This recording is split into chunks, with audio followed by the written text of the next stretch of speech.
Well, good morning, everybody. Hato. So this right here will be a little bit about tribal government and its functions, a little bit of history. But before we do any of that, allow me to introduce myself. Now, I know some of you watching have probably seen me before, but probably never with ODNR. So my name is Talon Silverhorn. I'm a citizen of the Eastern Shawnee Tribe of Oklahoma, um, and I am the Cultural Programs Manager for ODNR. Now, ODNR has historically been a land management and natural resources agency, and of course still is. But in terms of Native identity and content, natural resources and land are inherently tied to who we are.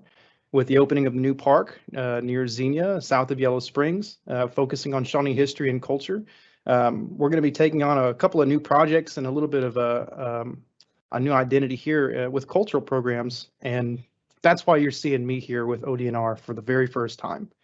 So these three webinars that I'm going to be doing over the next 2 weeks, this one today, next Wednesday, and then the Wednesday following that, are going to be a little bit of an introduction to some of the things that people commonly misunderstand, that people talk about, but that Native people don't necessarily get a whole lot of avenues to have an input in, right? So today, like I mentioned, we're going to be talking a little bit about tribal governments, tribal history, some background, and then talking about the contemporary tribal governments like the Shawnee and the Wyandot, the Seneca Cayuga, the Delaware. So I'm going to read from some historical sources. I'm going to talk about the structure of these historical governments, and then I really want to answer your questions. So as I'm talking, be thinking of some good questions so that way we can keep this conversation going. All right. First and foremost, allow me to introduce myself in my own language, in Sawanwaktuwewe. And to do that, I would tell you, Ato, Hoisiwapani, Hakia Hoisilasimomo, Ne Hoisilasimomo. Nila Samoa Yellow Quaki, Yapaximonki, Yatukothaki, Omala, Miami, Oklahoma, Deway, Oklahoma, Gawky Lane, Nomsa Holy Winakan, Hitasido, Nikia Kerry Silverhorn, Dinotha Clint Silverhorn, to Kokachi, Teresa Peacock, to Somewhat Lance Silverhorn.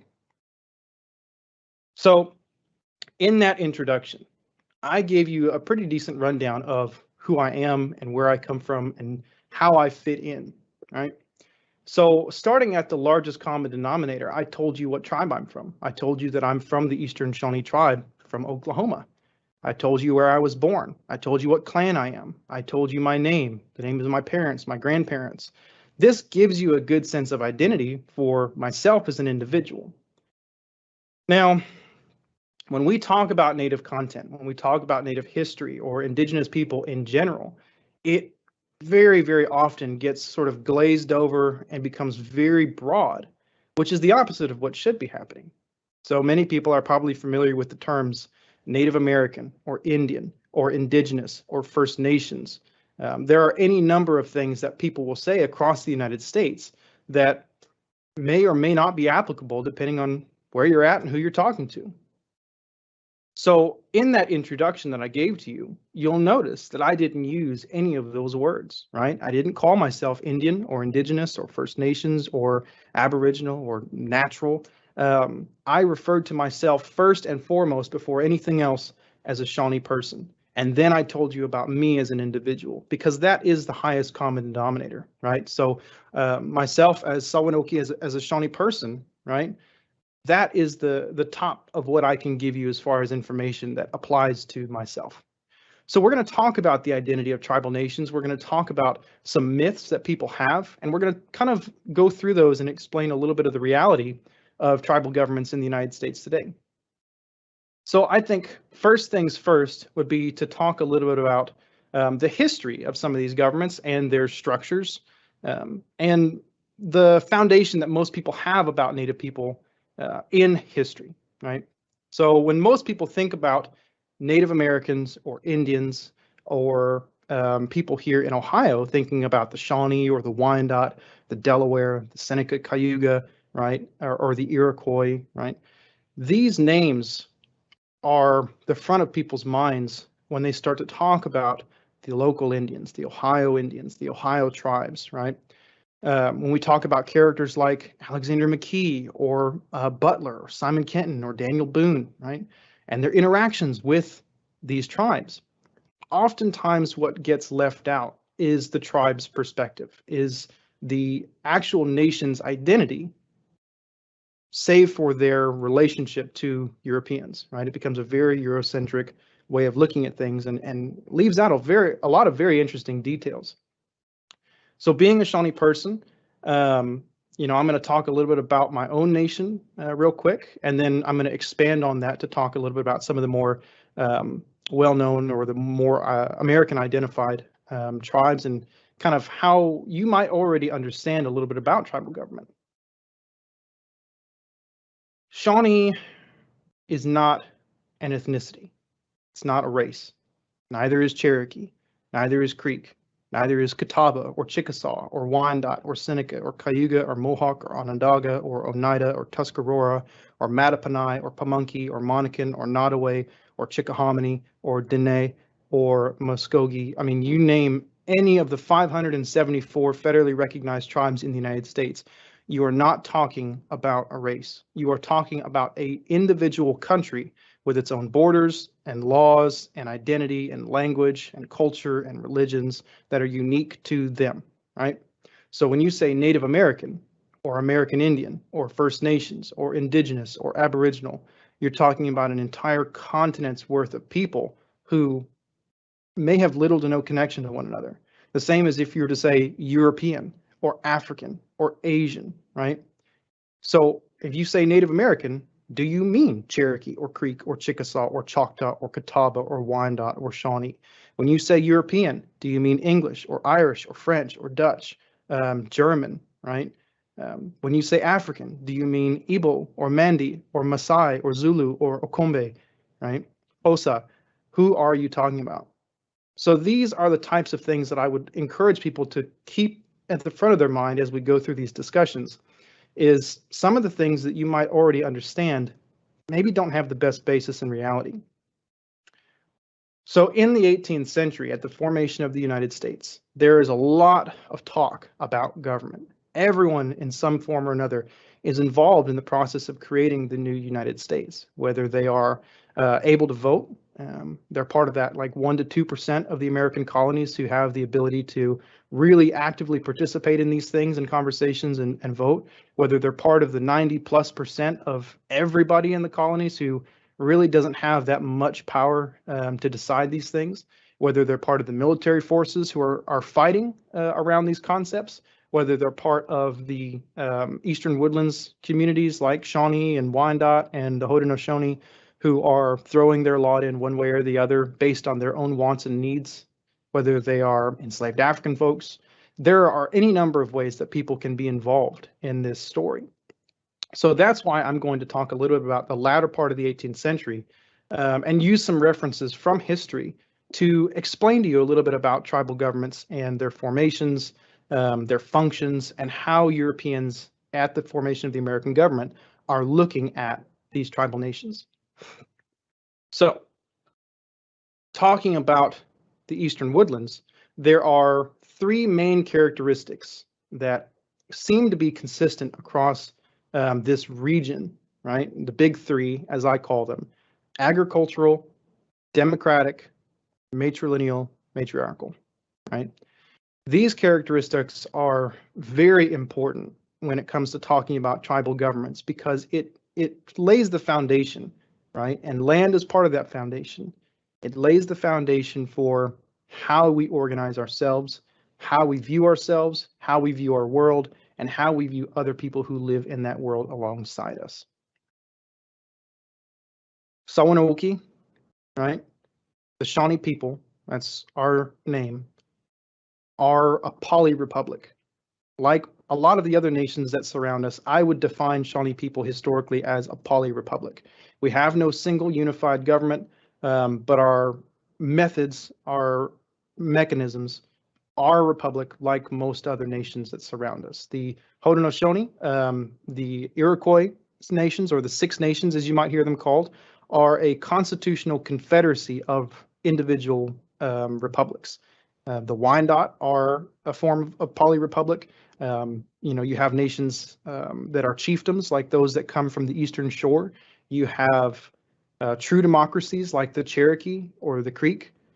There are any number of ways that people might choose to govern themselves, but the origin stories of a lot of these governments are fairly similar, that they're born out of conflict, that they're born out of fighting with one another or fighting internally, and out of such came the idea that unity was better than war. I think the best example of that would probably be the Haudenosaunee, the Great Law of Peace, the Gaianashigua. The Gaianashigua means the Great Law of Peace, and it was formed anywhere between 1100 AD and 500 BC. It is the oldest continuously functioning democratic system of government on the planet, and it still functions to this day.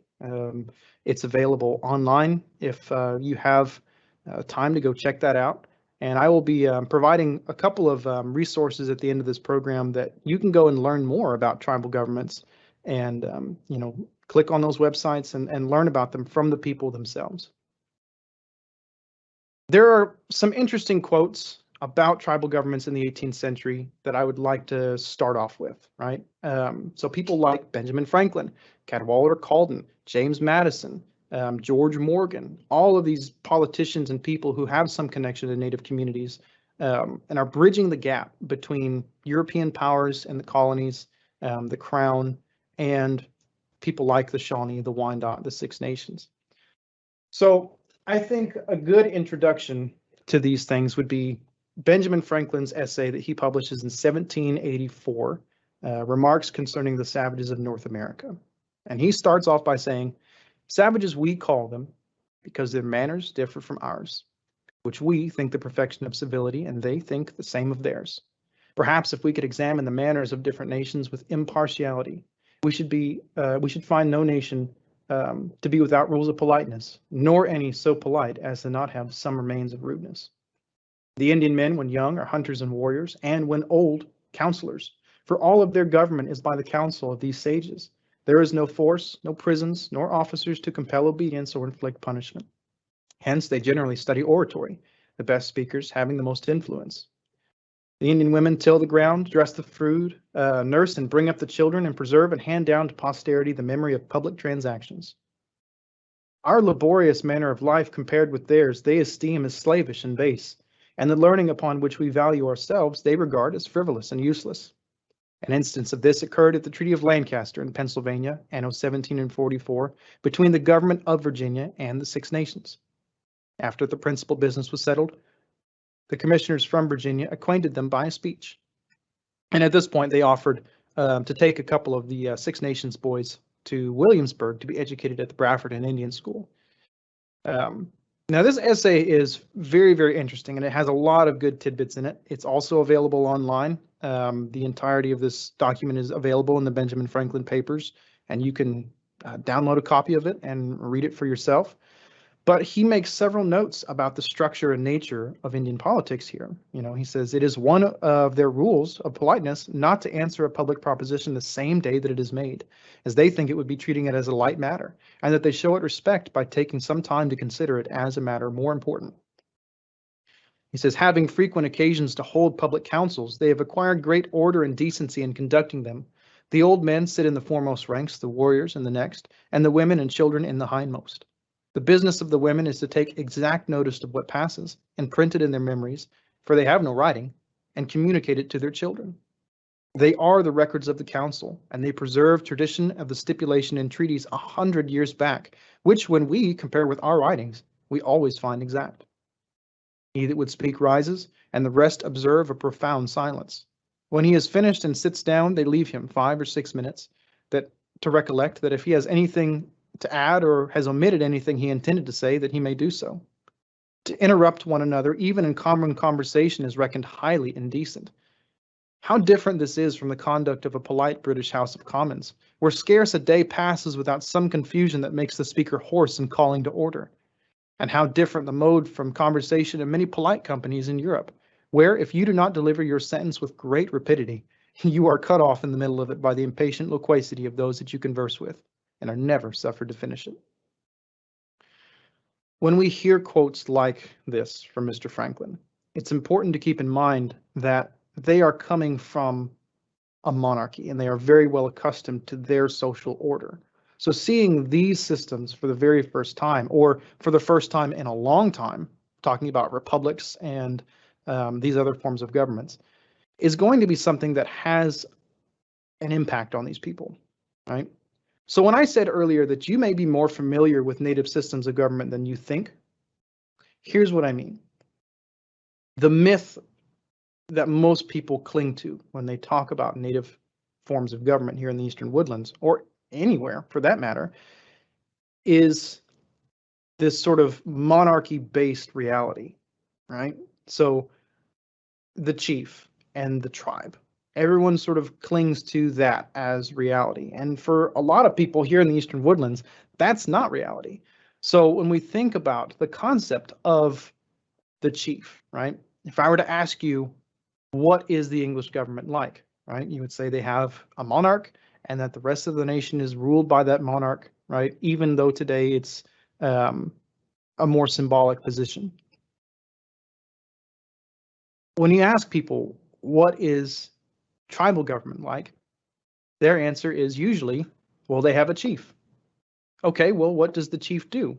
Well, the chief makes the decisions. Well, how does the chief make the decisions? Well, he thinks about what's best for the tribe, and then he does that. And there was an interesting part to catch in that. In asking people to describe to me what they think a chief is, their answers are fairly consistent. For the most part, people would answer that a chief is an old, wise man, maybe with gray hair, who used to be a great warrior, or maybe he's the best hunter in the tribe, or maybe he's the best fighter, or maybe he's the most skilled at a particular thing. These notions of society in the Eastern Woodlands are largely guided by Americans' concepts of themselves, right? So they've talking about that monarchy, right? So they have one single person in charge by some virtue of their character or skill set that is unchallengeable in their power, right? And that power is usually where people are thinking that this authority is derived from, right? But of course, when we look at historic records, that couldn't be farther from the truth either. When we talk about people like Cadwallader Colton, 1727, his brief history of the Five Nations of Canada, he wrote that for the governor, William Burnett at the time, to better understand Indian affairs and to have an idea of why Indian relations are important to the colony of New York, right? And he says, each of these nations of themselves are absolute republics, allowing no form of superiority over one another, and they have banished all forms of servitude from their country. They are governed in all matters of public affairs by the old men, or the sachems, and they are the poorest amongst them. For what they gain in the toils of war and politic, they are to distribute amongst their people. If even once they should be suspected of selfishness, they would grow mean in the opinions of their countrymen and would subsequently lose their authority. Now he mentions old men, right? As does Mr. Franklin. They mention old men, right? This concept of the old man, right? That's kind of where this is based on. It does have some basis in reality because the people who are interacting with these Europeans, the people who are interacting with these folks, are the external hands of the community. So for Shawnee people historically, there is some sort of clarity around the structure and nature of our government and society. For the most part, what you're going to hear is that the Shawnee have 5 divisions, right? And those divisions are labeled in Jay Spencer's account given by Charles Bluejacket. He says the Shawnees have 5 divisions, and the names of these divisions are the Chillicothe, the Kaspokotha, Spitotha, Piqua, and Hathaway-Kilo. So these divisions are usually cited as their own sort of identities, almost their own cultures for the most part, which is odd because they don't show up in too many documents, right? There's not a whole lot of information surrounding these. The way that I would encourage people to think about these. If you hear this in relation to your local history or the Shawnee, think about these almost more like political parties, right? So he says that they could even be identified at a distance, right?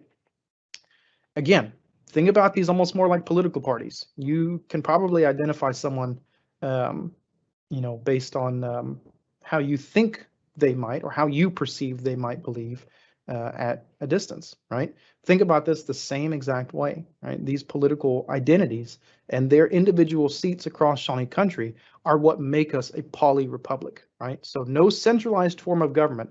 Each individual township and community has their own elected forms of government. They're all the same, basically, but they operate independently of one another. Think about states without a federal government, right?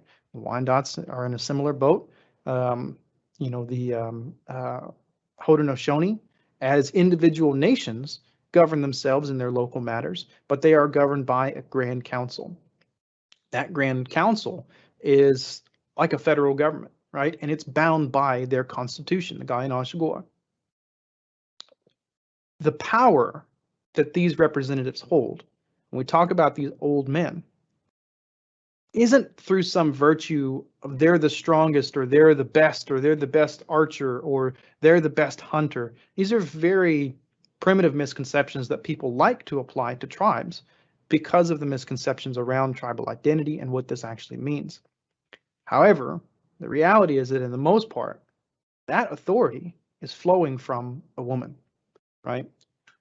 So when I mentioned the big three, agricultural, so 80% or more of our food comes from farms, large-scale agriculture.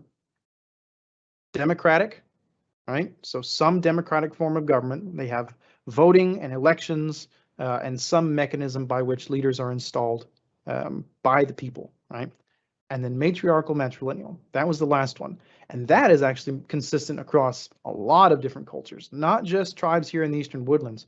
That is consistent across a lot of tribal cultures in the world, right? So if we think about the need to compete over resources, military endeavors are usually what compel a nation to be more patriarchal, patrilineal, because men are providing most of the resources. But here in the Eastern Woodlands, one of the things that most commonly gets misidentified is that the women are made to work by the men. That's not true. The women own these things outright just by virtue of existing. The women are the progenitors of our societies. They are the ones who created the world we live in.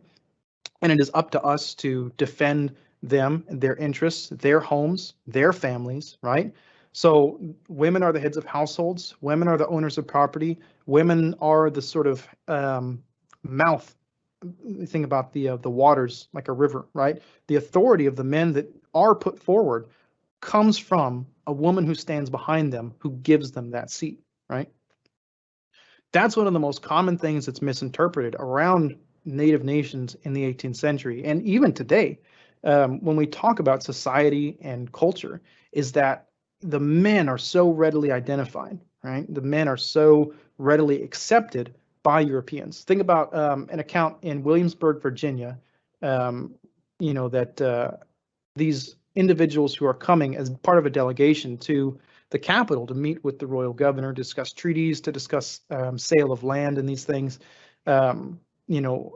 There is a woman who is denied access to the council chambers, and she raises quite a fit. And I don't remember whose quote this is, but they said it is unwise to keep a woman of childbearing age from trying to enter council, right?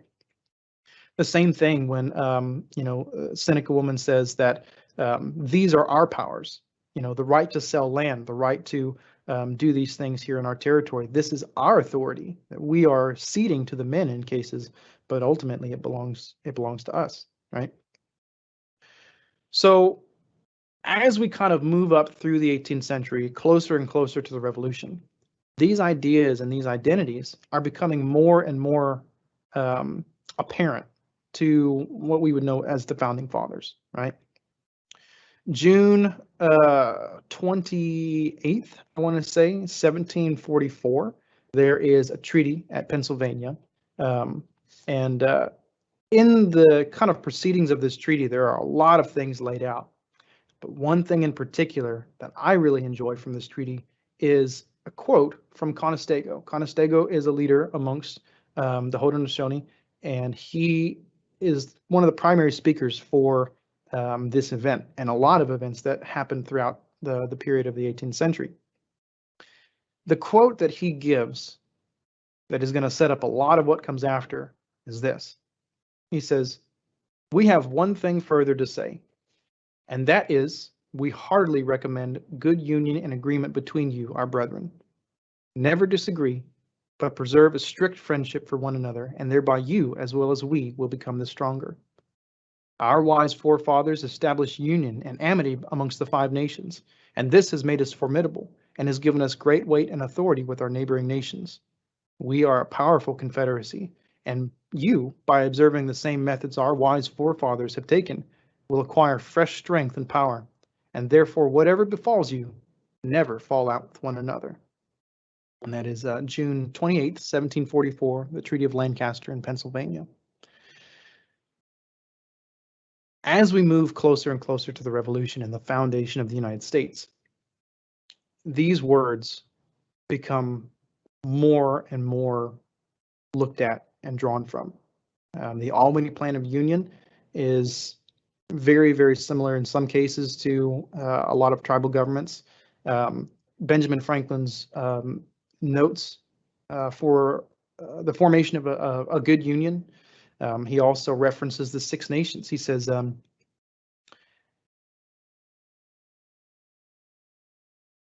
"If 6 nations of ignorant savages could form such a union that it appears indissoluble and has subsisted ages, then it would likewise be so that we, a dozen or so English colonies, can do the same, for whom it is likewise more necessary."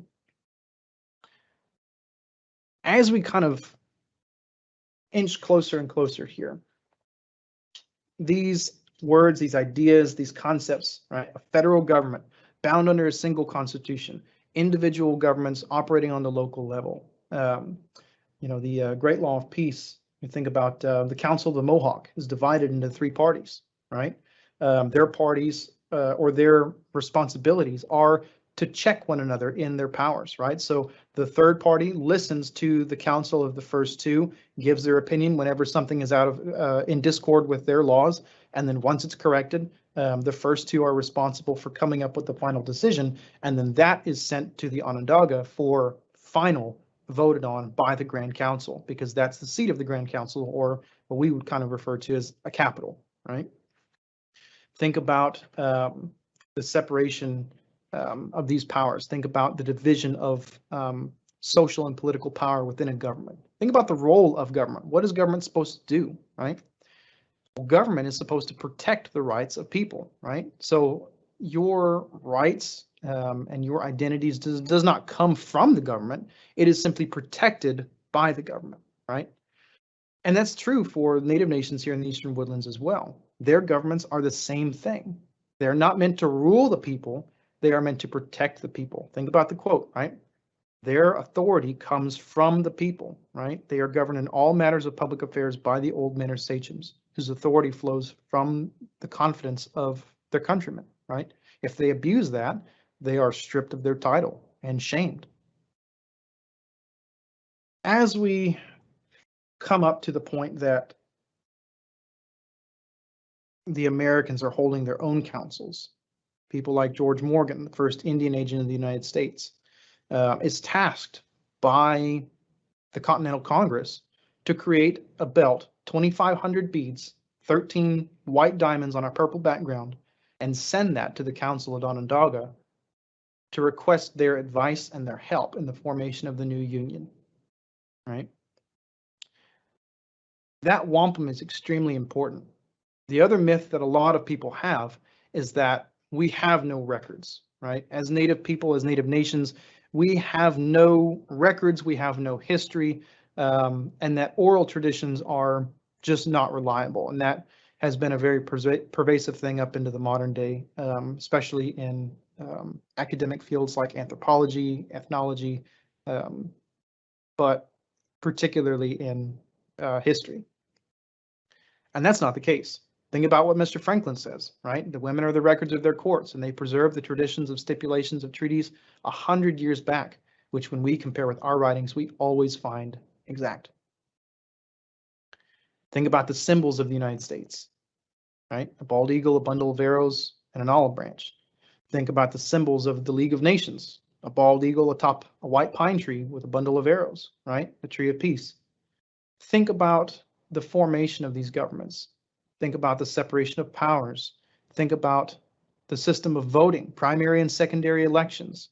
Now, the one thing that the Guyana has that the United States does not is, of course, things like term limits. Also, Article 93 of the Guyana is exclusively devoted to the rights of women within society. There are some cultural differences because government is a cultural entity, right? Government and the people who are instilled there come from the people and the culture of that people, right? And that's no different for us. So as you're learning more about tribal governments, as you're kind of getting an introduction to this topic, the one thing that I really want you to keep in mind is that we're people too, right? American Indians, First Nations, Indigenous, Aboriginal, however you choose, Shawnee, Wyandotte, Creek, Chickasaw, Yuchi, Catawba, we are human beings. We are people with our own wants and needs and faults that are going to play out as they do. And that's what these governments are here for. So there's no need to mysticize the origins of these governments. There's no need to mysticize our society and its functions. We are people, and we should be looked at as people within history, not as a part of a fairy tale, right? Which is often, unfortunately, what happens is that the realities of these things are sort of left for a more interesting fairy tale, right? People will say things like, oh, the tribes no longer exist. They were conquered by the United States. That's not true. Our sovereignty remains intact. There are 574 federally recognized tribal nations living here within the United States, right? People will say things like, oh, yeah, the modern tribes, they're not really Indians. They're not really Native Americans. They're just the descendants of those people. That's not true. As a tribal citizen, I am part of a government. I am a citizen of a nation that has endured for thousands and thousands and thousands and thousands of years into the present day, that is recognized by the adjacent United States as a domestic sovereign nation. That term domestic sovereign nation actually comes from a court case, Worcester v. Georgia, 1832. And that term domestic sovereign nation, domestic dependent nation, is really a key to understanding how tribal nations operate here within the United States. So we are a completely sovereign set of governments operating domestically here within the United States. Under the Indian Citizenship Act of 1924 or the Snyder Act, we have dual citizenship to the United States and our own home tribal nations, right? So that's how you should be thinking about these identities, right? So when people come and talk to me, like when I do outside programming or when I do costumed interpretation, people will ask questions like, are you an Indian? That's a yes or no answer, right? But imagine if people started to ask, are you a tribal citizen? So many issues could be solved right then and there. Are you a tribal citizen? Yes. What nation are you a citizen of? I'm a citizen of the Eastern Shawnee Tribe of Oklahoma. Is that a federally recognized tribe? Yes, it is. Great. I'd love to talk to you about that. That's the kind of conversations we should be having. So federal recognition, you're going to hear that word or those words come out of my mouth a lot, because that is the only real consistent way to know and have a grasp or an understanding of this identity and what it actually means, because it is the only established way that tribes are operating here in the United States. So federal recognition is a process through the Department of the Interior, the Bureau of Indian Affairs, and it is a standard process that relies on historical documentation and provable fact to say, not creating this tribe. So the United States is not saying, yeah, we're going to make this tribe. It's saying this tribe is legitimate. They exist. They have a definable history, language, culture, population, and relationship to the United States. And we, as the United States, recognize them as another country, as a sovereign that we will interact with on a government-to-government basis. So that's why when you hear people say things like, oh, yes, I'm Native American, but I'm not part of any tribe. legally, that holds no water. When you hear people say things like state recognized, states don't have any power to recognize other countries. It's the same reason that the state of Missouri can't sign a treaty with Russia or Germany, is because they have no power to interact with another country, separate of compacts. Because we're domestic, because we are domestic sovereigns, we have the ability to interact with the states on a level like compacts. For instance, the most common would probably be gaming compacts or exclusivity compacts, right?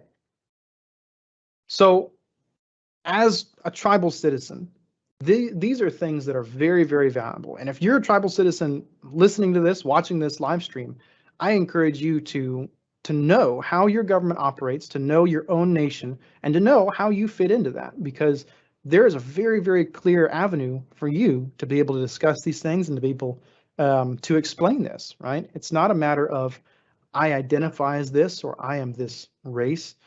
Indian, as it's defined in all of these documents, is a legal standing as a part of a domestic sovereign nation here within the United States. And that is the end all be all of this conversation. So we've covered a little bit about historic tribes and their functions, their mechanisms as republics here in the Eastern Woodlands or true democracies. And we've covered a little bit about how they formed or helped to form maybe the foundation of the United States, right? So we've got a little bit of time left. I would love to see what kind of questions you all have and see what you might be interested in.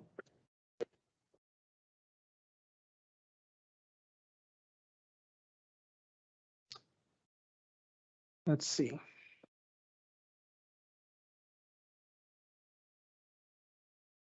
Mr. Rohrbach, do we have any questions?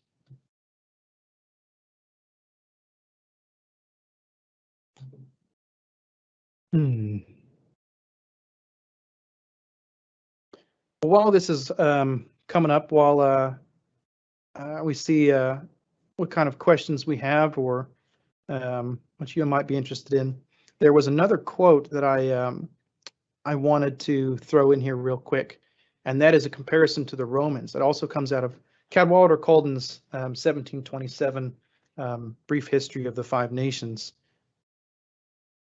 When we talk about the formation of the United States, a lot of people will point to the Romans. And I've actually had people just outright say, and actually there was a faculty paper from Case Western University that I read that just flatly stated that it's absurd to think that, I think his exact words were, it is absurd to think that these great men who met in the sweltering heat of Pennsylvania took anything from the Indians but military support.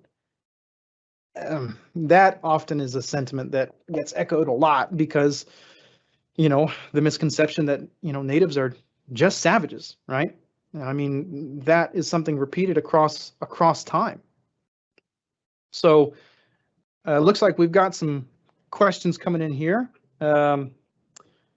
First question is, without specific information about a person's tribal affiliation, what is a respectful way to refer to Native Americans as a whole? Well, that's kind of the key here, right? So when you say a whole, I'm thinking you're talking about as a racial identity, right?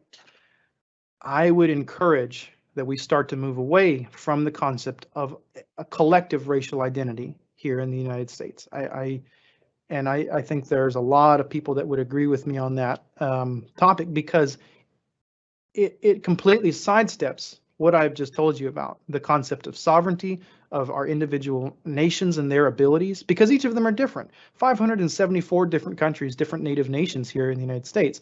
Each of them have their own individual distinct abilities and powers and rights that are given to them, that are inherent to them and protected by treaties and interactions with the United States, right? So Native American, Indigenous, First Nations, Indian, American Indian.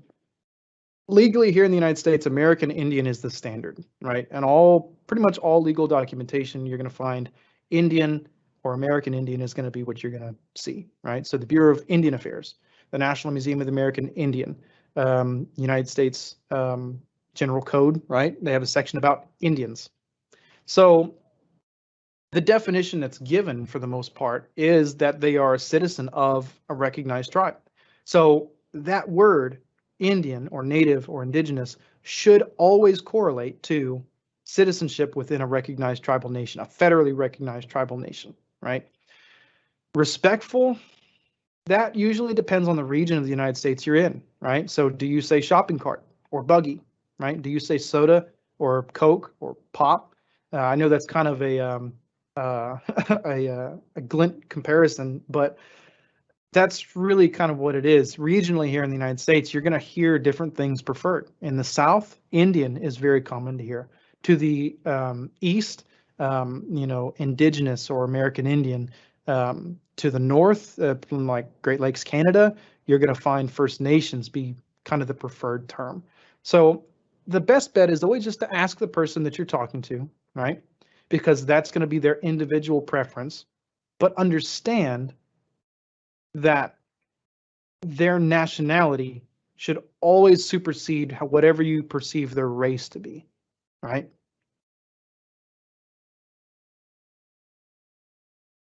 The next question. If a woman owns the land and authority, why do they cede this to the men to represent them? That's a really good question. That would depend on the nation, right? So that would depend on the nation and their culture and how they view gender roles and who does what within society, right? So why do they cede this to the men? I think a good example of this is probably in European interactions, right? So as we get more and more into the 18th century, as we kind of come up to the point of the American Revolution and after, these individuals, at first, women are a very large part of the political ongoings and the representation, right? But as time goes on and as violent conflicts become more common, what we start to see is women begin to draw back from these conversations, right? So women begin to draw back. Keep in mind, they are the progenitors of families, right? If a woman were to travel outside of the community and were to be killed or captured or, die of exposure, illness, what have you, it ends her family line.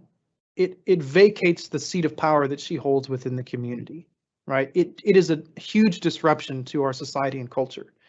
And not to be too crass about it, but losing a man in the same circumstances isn't necessarily as much of a hit, right? So these men, these what we would call someone Watuwe, we would say Hokima, those are like our chiefs. Those are the travelers, the people who leave and go speak for the community. We have two per community, what I would call Mayalwinke Dinamochinke, right? The left and the right hand, the war chief and the peace chief. Now, chief is not a native word. Chief is an Old English word from the root chef, which means a head, right? So a chef, it's the same word. Chef, chief, it means head in the Old English, right? So it's not a native word. Actually, a lot of the words that we use around tribal communities are not. Tribe, chief, clan, shaman, drum. None of those are Native American words. Those come from none of the etymologies of North America. Those are all European or Eurasian words and identities that have just been sort of glued onto tribal nations here in the United States. The women are ceding that power because they have a lot on their plate. They govern the homes, they govern the internal communities, they build a lot of the structures of the community. They are the ones who plow up the fields and plant the corn and harvest those things. They raise the children, they educate the children, they tan hides. They've got a lot of work to do because it's their world and we live in it, right? So the least we can do is to support them and to carry those wishes for them where they're not able to be present, right? Next question. So are you a dual citizen of the U.S. and the Shawnee tribe? That's the way it's supposed to work. Yeah, technically. So as a citizen, and I'm not going to show the details here on these cards because they are, of course, private documents. But I have two documents here to show. One is my tribal citizenship card to the Eastern Shawnee Tribe of Oklahoma, and the other one is what's known as a CDIB card, Certificate Degree of Indian Blood.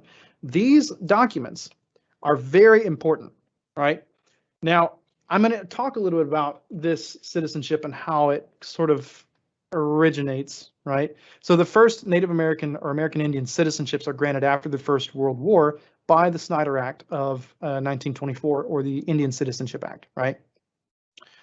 And it's supposed to grant citizenship to all Native Americans across the board, but de facto and de jure doesn't quite work out that way. Citizenship sort of trickles in. And then, of course, you talk about rights. That's a whole nother ballpark entirely, right? So from that time in 1924 all the way up until 1978, Native people are fighting and gaining the rights and abilities that they're supposed to have here within the United States. But the Snyder Act of 1924 got that ball rolling. It's interesting to note, though, that the first status cards, or first certificate degrees of Indian blood, are actually issued before that. I want to say in 1918, Congress issues the first of these cards, but they are federally issued documents. That's important, right? So this right here, it says that all information shown on the face of this certificate is verified from existing records, and it is certifiable by the U.S. Bureau of Indian Affairs and the Department of the Interior. Same thing for my tribal citizenship card, right? Anybody can hand you a laminated card, like a business card. It says that they're part of a tribal nation.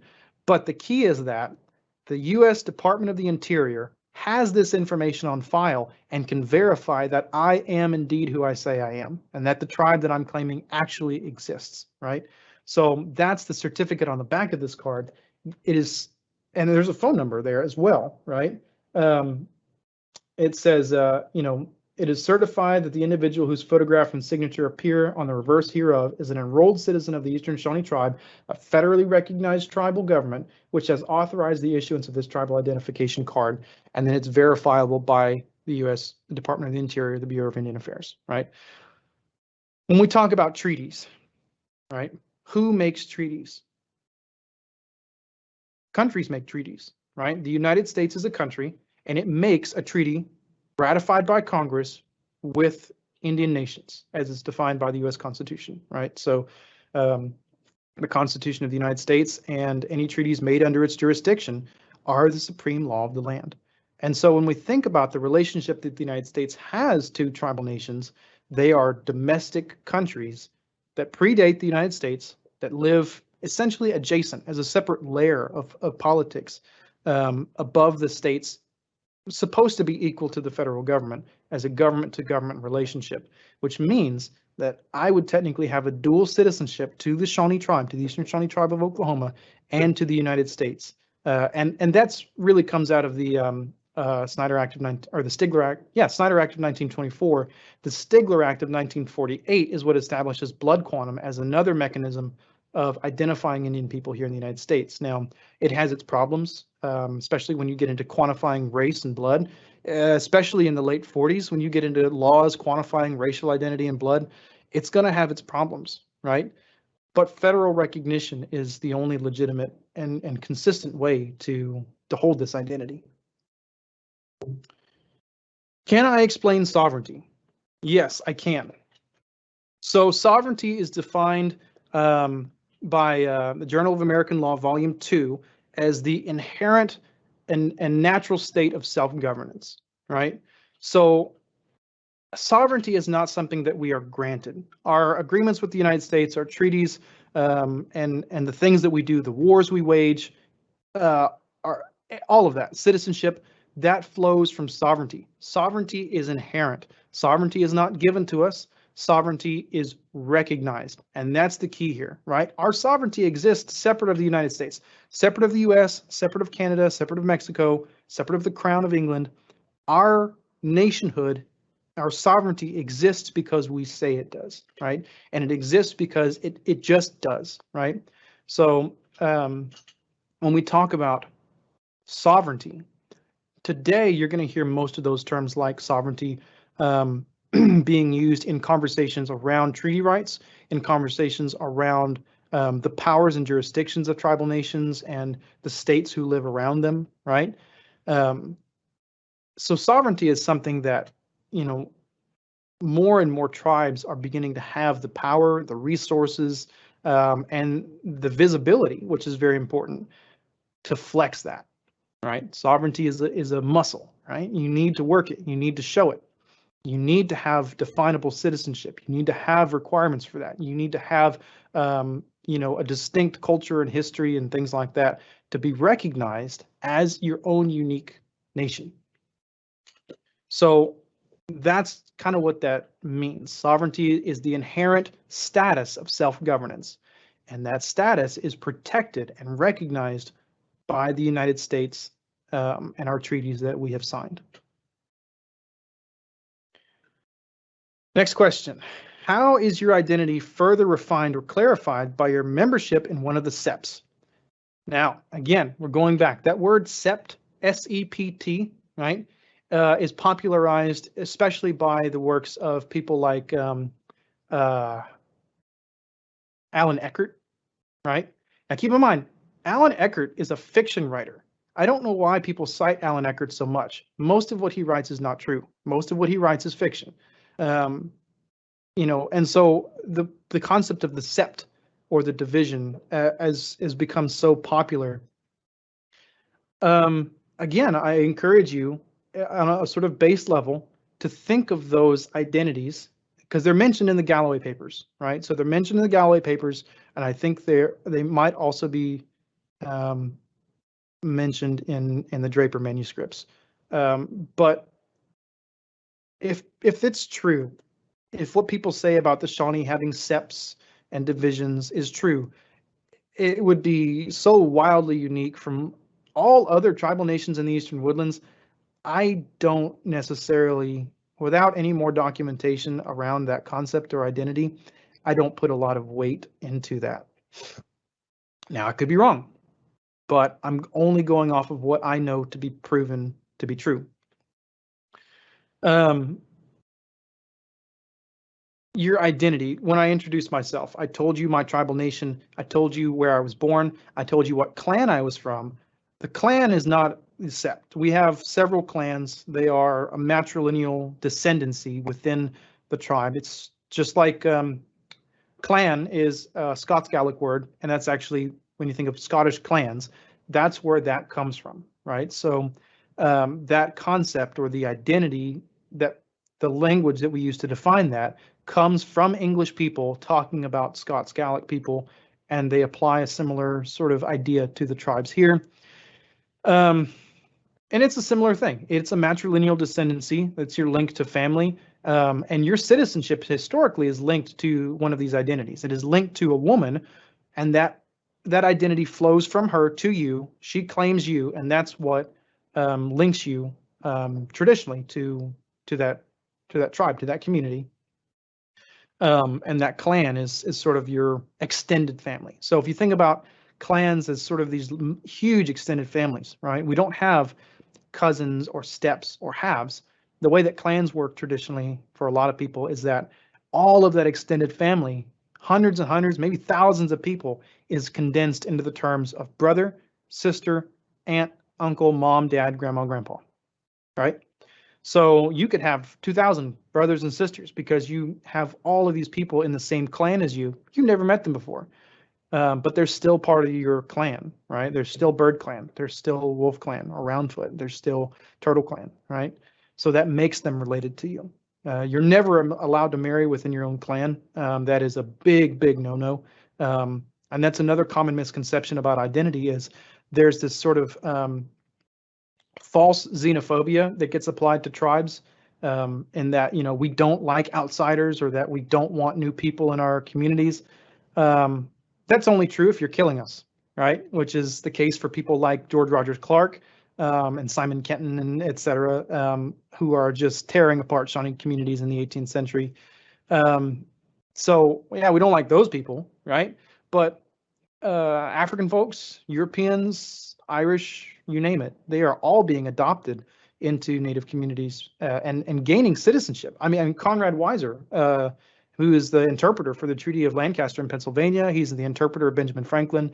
He's a very important individual in Indian affairs. He's adopted Mohawk, right? And he speaks, and it says, literally, he says, Conrad Weiser, our interpreter, having been naturalized among the Six Nations and spoke well the Mohawk language, was traveling to a council of Onondaga, right?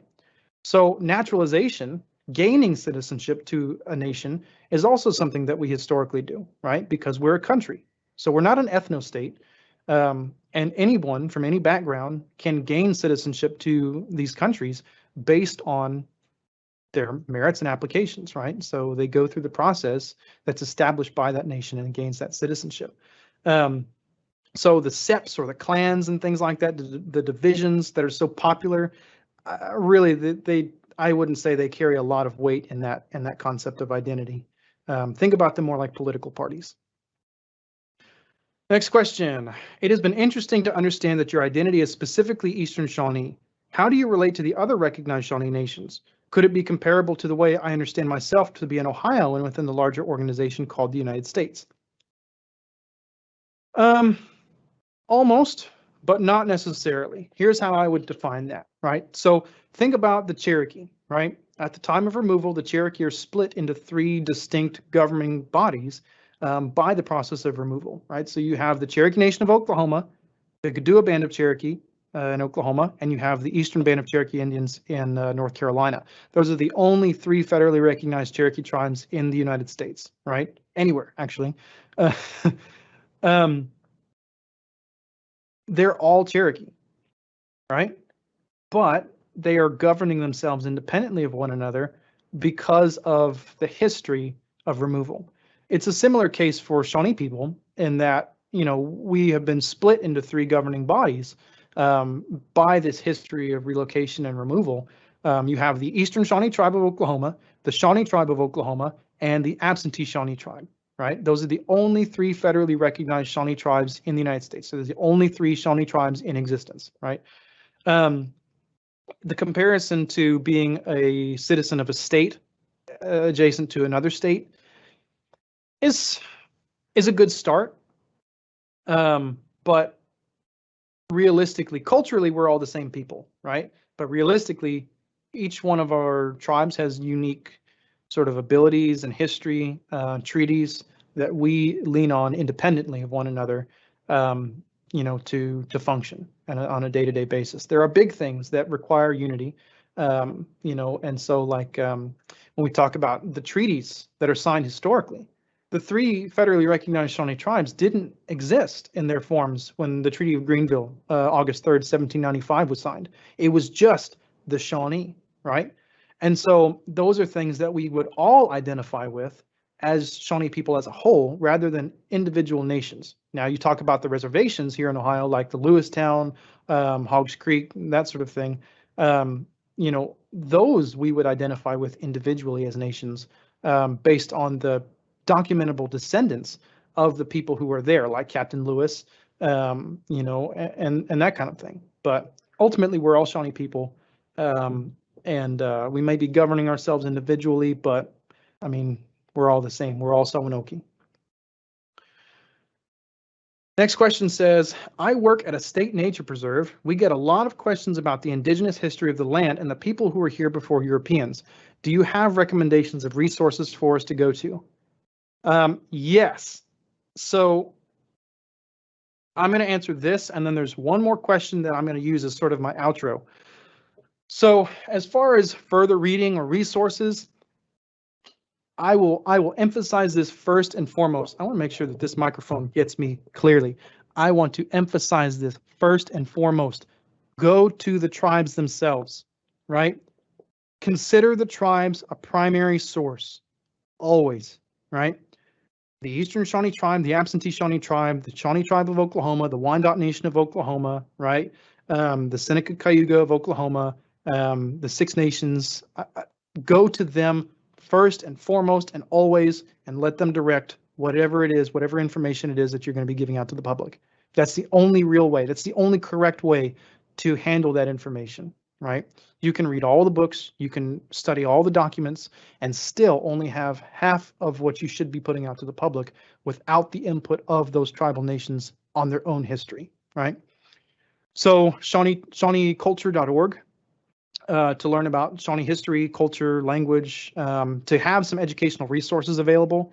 You have the Eastern Shawnee Tribe of Oklahoma, the Absentee Shawnee Tribe of Oklahoma, the Seneca Cayuga Nation, the Akwesasne Mohawks. You can go to Ganondagan State Historic Site. There's any number of things that you could do. I'm going to post, I think after this is done, I would like to post a separate post entirely that has just nothing but links to educational resources and tribal websites. So that way you can draw from those things as you need them, and check these things out for yourself, right?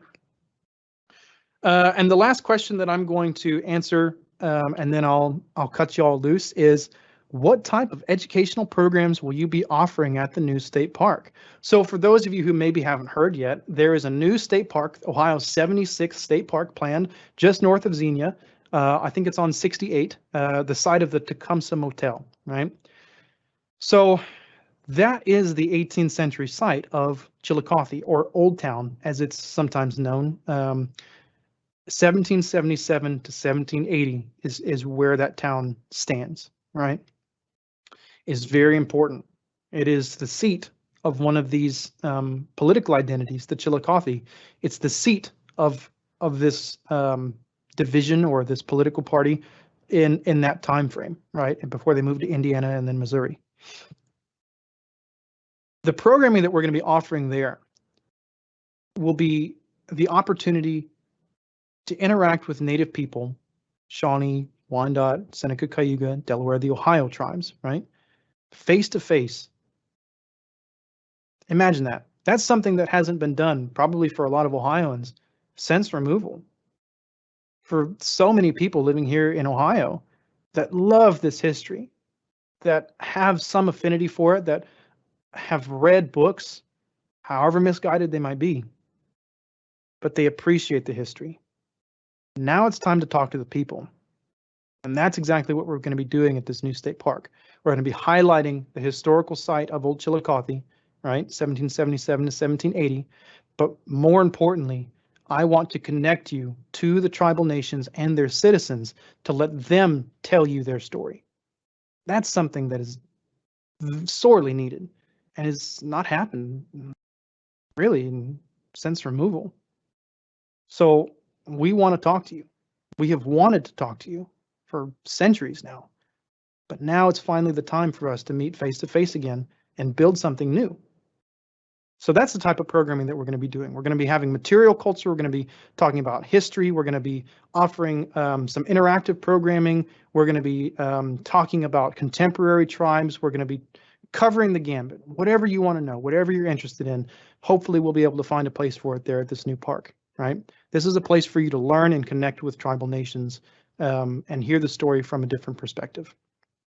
So as you watch maybe the next two webinars, as we begin to roll out more and more of this cultural programming, I want to hear what you guys think. I want to hear what you, as the Ohio audience, thinks about this programming. I want to hear what you want to see. I want to know what type of content you want, what type of history you want to be covered, and hopefully we can start to build some resources based on what you would like to see and what the tribal nations want to present. So I thank you very, very much for joining me for this program. I will say, Nyahweh, thank you, and Hinikuchi, that's all I have to say. So again, thank you very much. I'm excited to be here with you and to bring this programming to the state of Ohio. Nyahweh, Hinikuchi.